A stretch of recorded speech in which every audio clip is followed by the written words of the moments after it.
யாழ்ப்பாணம் ஊர்காவற்துறையில் கடந்த மாதம் 24ஆம் திகதி கர்ப்பிணி தாயொருவர் படுகொலை செய்யப்பட்டமை தொடர்பான வழக்கின் சந்தேக நபர்கள் இருவரது விளக்கமறியல் தொடர்ந்தும் நீடிக்கப்பட்டுள்ளது.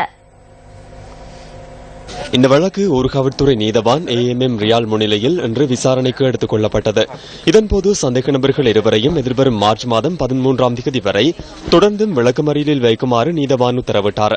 கொலை சம்பவம் இடம்பெற்ற தினத்தன்று சந்தேக நபர்கள் இருவரும் யாழ்ப்பாணத்தில் உள்ள எரிபொருள் நிரப்பு நிலையம் ஒன்றில் எரிபொருள் நிரப்பியமை CCTV கேமராவில் பதிவாகியுள்ளதாக சந்தேக நபர்கள் சார்பாக பிரசன்னமாகிய சட்டத்தரணி முன்னர் நீதிமன்றத்தில் தெரிவித்திருந்தார்.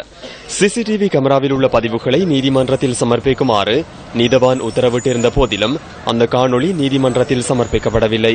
இந்த நிலையில் குறிப்பிட்ட CCTV பதிவுகளை நீதிமன்றத்தில் சமர்ப்பிக்குமாறு நீதவான் AMM ரியால் என்று மீண்டும் உத்தரவிட்டார்.